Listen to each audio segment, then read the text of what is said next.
warahmatullahi wabarakatuh. Waalaikumsalam warahmatullahi wabarakatuh. Alhamdulillahirrahmanirrahim. Pada kali ini kita bisa bertemu kembali di matkul pelajaran kepemimpinan yang di dosen mengakui yaitu oleh Ibu Marin. Kepada Ibu Marin yang terhormat, saya ucapkan terima kasih karena telah memberikan space waktu untuk kami mempresentasikan apa yang kami sudah susun dan makalahnya.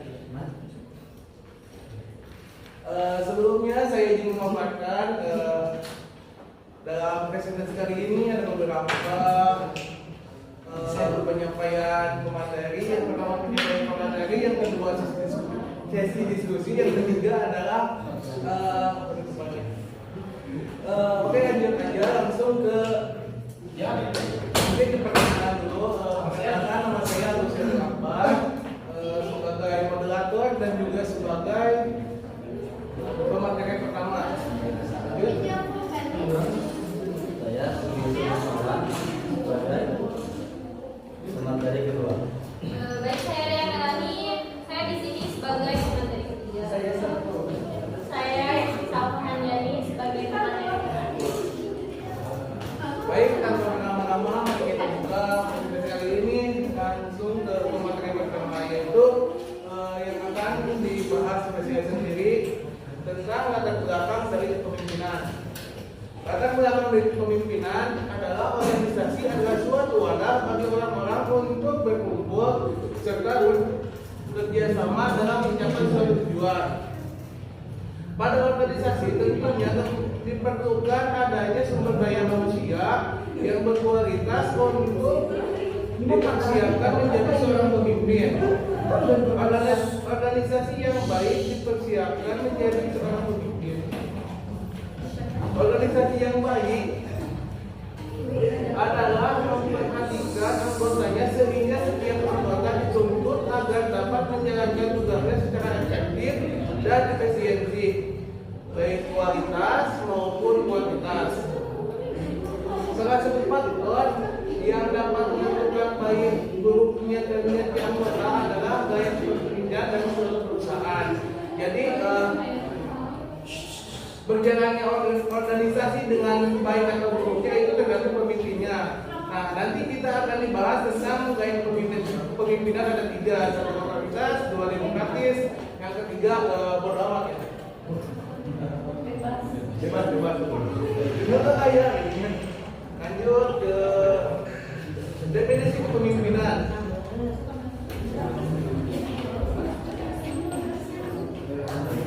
Mohon maaf kesalahan teknis dan kesalahan siswa juga. Jadi pemateri tentang definisi kepemimpinan akan dibahas oleh saudara kita yaitu Sugeng Ismawan. Saya persilakan kepadanya.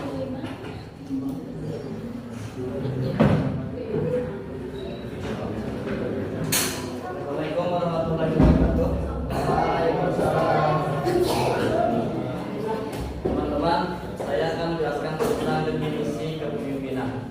Kepemimpinan dan kepemimpinan mungkin kata yang sama, tapi pendudukan yang beda. Mungkin ada pemimpin, kalau misalkan pemimpin berarti pemimpinnya. Pemimpin berarti orangnya, oke? Kalau misalkan kepemimpinnya berarti gayanya. Cara berkepemimpinan. Jadi setiap orang bisa menjadi pemimpin. Bagaimana cara gayanya? Oke, di sini kita akan memaparkan tentang definisi kepemimpinan secara etimologi. Kepemimpinan menurut kalau bahasa besar Indonesia berasal dari kata pimpin dengan pendapat awalan yang berarti menunjukkan sesuatu arah, menuntun dan memimpin. Perkataan lain yang disamakan artinya yaitu mengepalai, mengetahui, melatih dan mengadu dalam bentuk kegiatan, maka si pelaku disebut pemimpin. Jadi secara terminologi terminologi, yaitu kepemimpinan adalah aktivitas seorang yang dalam rangka mempengaruhi orang lain agar supaya mereka dapat bekerja sama dan mengikuti apa yang diarahkan untuk mencapai tujuan yang telah ditetapkan. Jadi seorang pemimpin itu bisa mempengaruhi bawahannya, bisa mengarahkan bawahannya, maupun itu baik, apa itu, maupun itu buruk. Jadi kita semua juga adalah pemimpin. Dalam hadis kulukum ra'in wa kulukum mas'ulun. Setiap orang ada yaitu sebagai pemimpin. Mungkin kita secara ijmali atau secara keseluruhan belum bisa disebut pemimpin, tapi kita juga sudah bisa disebut pemimpin. Pemimpin apa? Pemimpin keluarga atau misalnya pemimpin keluarga seperti apa? Pemimpin diri sendiri. Karena apa? Karena kita memimpin semua anggota tubuh kita. Gitu kan? Itu nanti mungkin akan dibahas tentang gaya-gayanya apa kita mau memimpin secara demokratis atau secara otoriter dan sebagainya gitu. Nanti teman saya yang akan membahas dan memaparkan dengan jelasnya. Sekian dari saya. Assalamualaikum warahmatullahi wabarakatuh.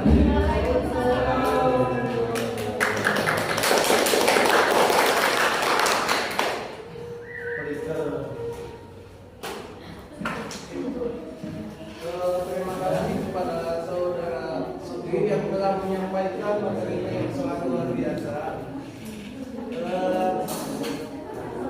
Supaya tidak memotong banyak waktu, kita lanjut ke materi kedua, yaitu kepada saudari Dea. Saya persilakan. Terima kasih.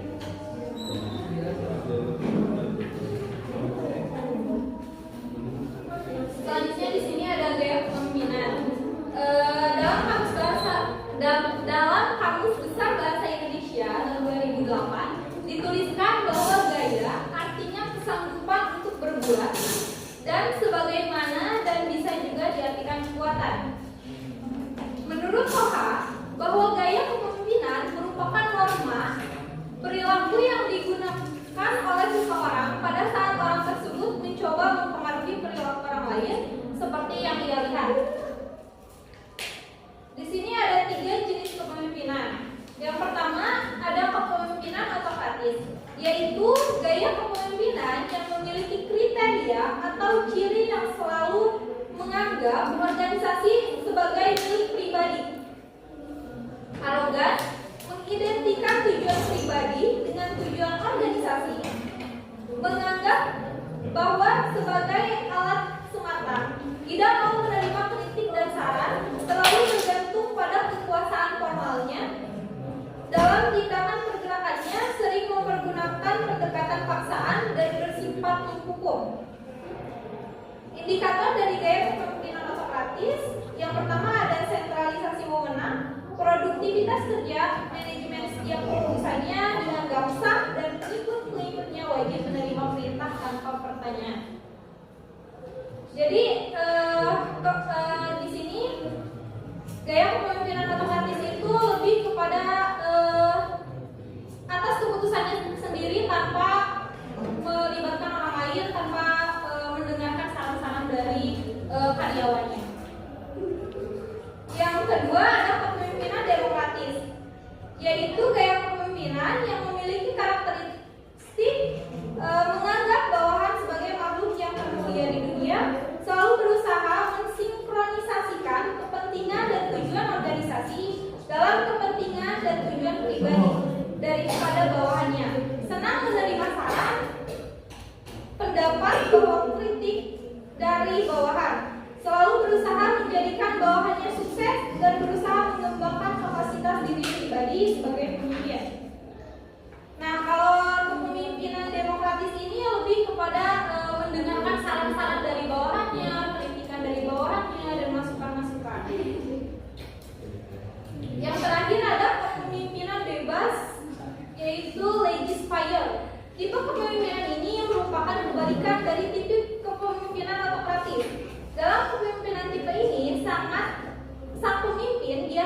biasanya menunjukkan perilaku yang pasif dan seringkali menghindari diri dari tanggung jawab.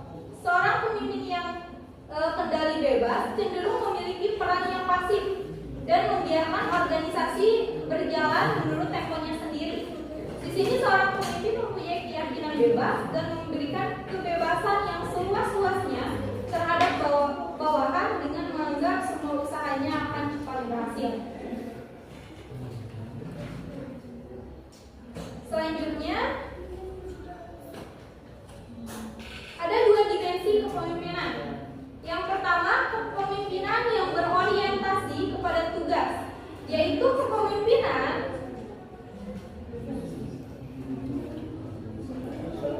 yang hanya memperdulikan perkembangan bakat, kompetensi, motivasi, minat, komunikasi, tidak memiliki empati, belas kasihan, dan tidak peduli kesejahteraan pegawainya. Para pegawai akan bekerja secara rutin, rajin, taat, dan tunduk dalam perintahnya. Pemimpin ini tidak mengikuti perkembangan dan kemajuan zaman, sehingga organisasi menjadi usang dan tertinggal zaman. Yang terakhir ada kepemimpinan yang berorientasi kepada hubungan antar manusia. Kepemimpinan ini hanya menekankan perkembangan pada pegawainya, kepuasan mereka, motivasi, kerjasama, pergaulan, dan kesejahteraan mereka. Pemimpin ini berasumsi bila para pegawainya diperlakukan dengan baik, maka tujuan organisasi kepemimpinan akan tercapai. Mungkin hanya itu yang dapat saya sampaikan. Kurang lebihnya mohon maaf. Saya kembalikan kepada saudara.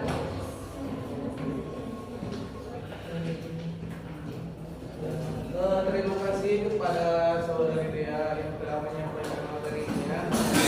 Dan mudah-mudahan bisa bermanfaat bagi kita bila mana kita dipemimpin di lain waktu.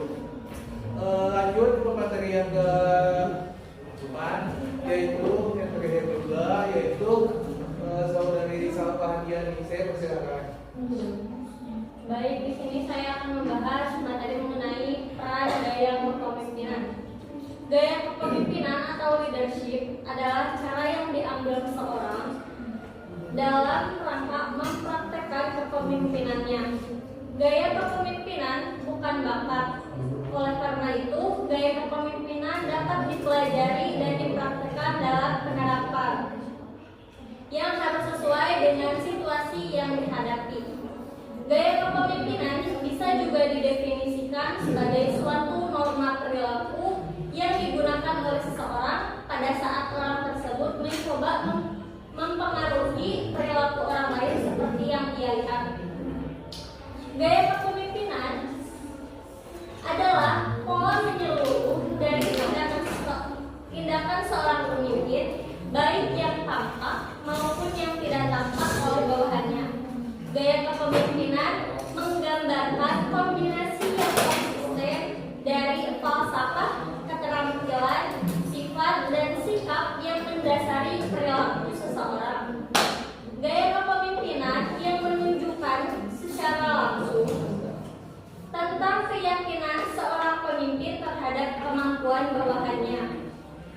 Artinya, gaya kepemimpinan adalah perilaku dan strategi sebagai hasil kombinasi dari falsafah, keterampilan, sifat, dan sikap yang sering diterapkan seseorang ketika ia mencoba mempengaruhi kinerja bawahannya.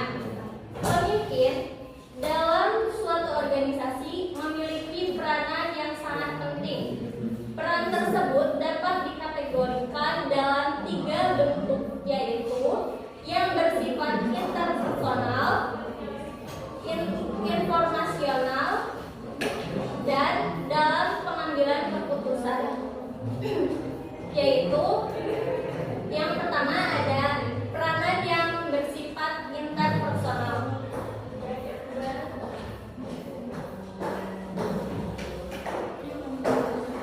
Peran ini telah umum diterima pendapat bahwa salah satu tuntutan yang harus dipengaruhi oleh seorang manajer ialah keterampilan insani. Keterampilan tersebut mutlak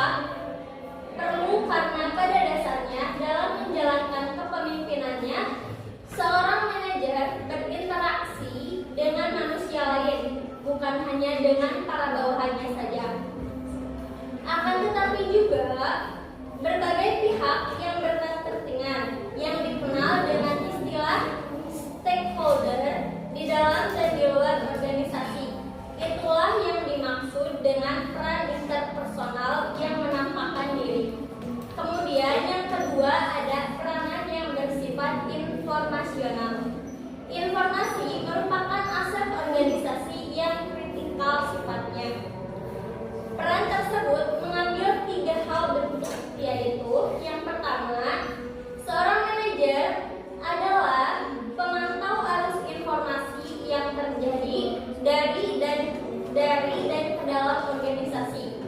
Seorang manajer selalu menerima berbagai informasi dari dalam dan dari luar organisasi, terutama jika menyangkut informasi tentang rencana, kebijakan, tindakan, dan hasil yang telah dicapai oleh organisasi.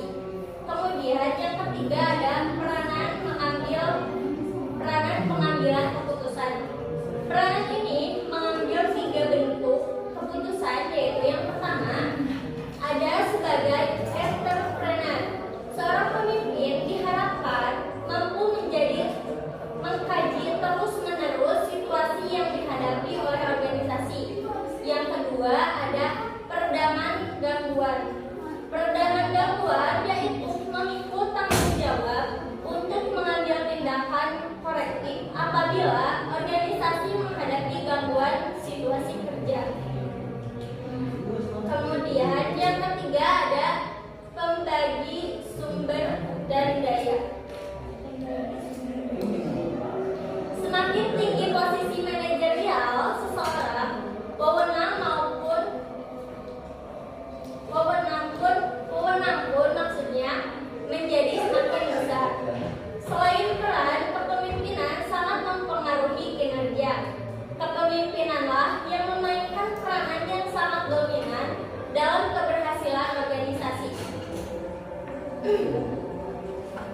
Dalam menyelenggarakan berbagai kegiatan, terutama terlihat dalam kinerja para pegawainya, yang dapat dilihat dari bagaimana seseorang pemimpin dapat mempengaruhi bawahannya untuk bekerja sama, menghasilkan pekerjaan yang efektif dan efisien.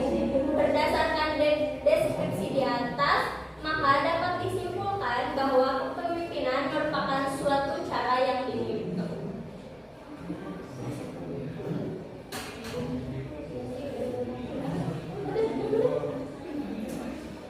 Baik, terima kasih kepada pemateri terakhir. Kami menyampaikan materinya.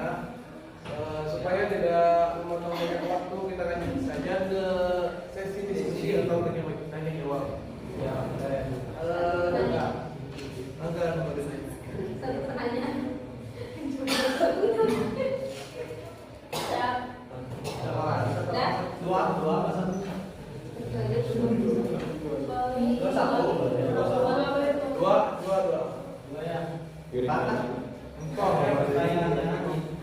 Pertanyaannya di WA. Boleh sebut jadi Ya. pelajaran. Jika kalian membangun bisnis sendiri, gitu kan, otomatis punya perusahaan sendiri lah ibaratnya. Nah, kalian tuh merintis tahu seluk-beluk perusahaan itu. Nah, terus kepemimpinan kalian tuh itu otoriter jatuhnya, maksudnya asalnya otoriter gitu. Iya. Nah, yang jadi pertanyaannya, jika suatu saat ada masalah internal atau apa, kalian bakal gantiin dari kepemimpinan kalian. Terima kasih. Lagi ya. Sekali lagi. Ya.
misalkan kita bangun perusahaan kan kita mempunyai kayak kepemimpinan otoriter. Kalau misalkan kayak kepemimpinan otoriter itu mengganggu atau mempengaruhi gitu kinerja karyawan gitu kan, apakah akan diganti? Itu maksudnya balik lagi ke pemimpinnya. Saya pemimpinnya misalkan maksudnya kan jadi pemimpin perusahaan, sebelum masuk orang itu, jadi sebelum masuk orang karyawan yang bergabung, dia harus tahu peraturan yang saya buat, yang tidak mungkin kalau misalkan dan tidak semuanya yang otoriter itu merujuk kepada buruk, tidak. Bagaimana kepribadian keilmuan seorang pemimpin itu bagus apa enggak? Jadi bagaimana kepemimpinan seorang itu, bagaimana kapasitas keilmuannya. Jadi kalau misalkan otoriter itu dia merujuk ke maslahatan pribadinya dan kemaslahatan seorangnya. Kalau misalkan dia melanggar, ya nggak usah diganti. Jadi kalau misalkan perusahaannya itu mengalami kegagalan. Bukan masalah digayanya, cuma apabila perusahaan itu kayak terjadi sebuah permasalahan, kan tadi udah yang pertama itu pakai gaya otoriter, apakah gaya itu tuh akan dirubah enggak? Ya, kalau terjadi permasalahan yang perusahaan menyangkut naik itu gitu. Ibaratnya kayak ya gimana nih kalau segi pribadi, mungkin kalau misal punya perusahaan terus sebetulnya pakai gaya yang otoriter itu tuh, terus perusahaan itu kan mengalami sebuah masalah, apakah gaya perusahaan itu akan dirubah? kalau kita tahu ya alternatif atau otoriter itu si penguasa itu benar-benar berkuasa. Tapi orang yang nggak suka apa-apa itu kan udah masalah internal. Nah, gimana Kalau misalkan pribadi, melihat dulu bawahan dulu. Kalau misalkan bawahannya tidak bisa, maksudnya bisa diatur, palingnya bisa diatur dan juga dia akan merugikan. Maksudnya pemasukannya, masukan yang merugikan dan kemauannya yang merugikan perusahaan pribadi itu tentu saja ada kemungkinan saya mempertahankan. Kalau misalkan merugikan, salah baik.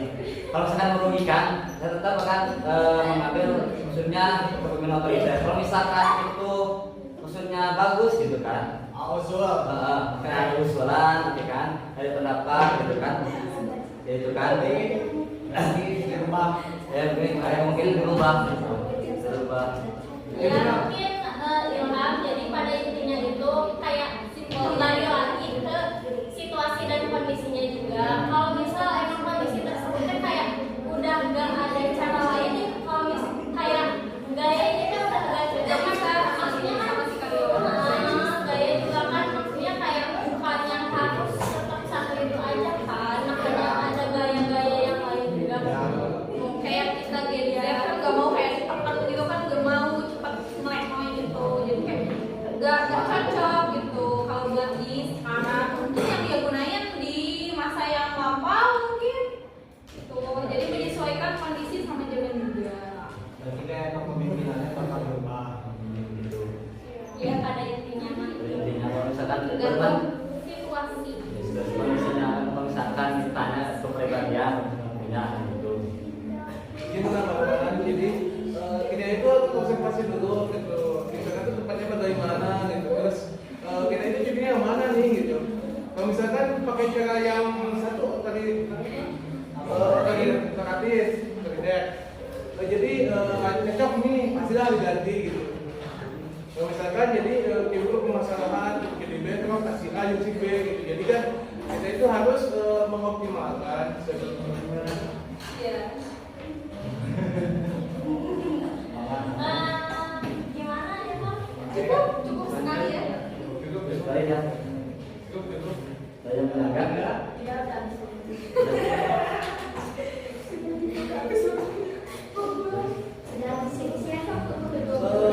Sebelum penutupan saya akan membacakan kesimpulan. Jadi pemahaman yang mengenai berbagai kepemimpinan memungkinkan seorang pemimpin untuk meningkatkan efektivitas kepemimpinan Fleksibilitas dalam menerapkan gaya kepemimpinan dapat menciptakan lingkungan kerja yang kondusif, memotivasi karyawan dan mendukung mencapai target organisasi dengan lebih efisiensi.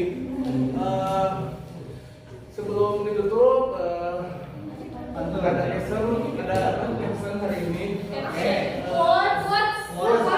Ada tipsnya kata-kata hari ini. Ada di sana hari ini. Kata-kata hari Ya, ini. ya. What's up the day? Dari seorang pendiri Mahakala Lutfi yaitu Aliki. Ya. Katanya itu semua orang adalah pemimpin, tapi semua orang tidak bisa memimpin. Sekian dan terima kasih.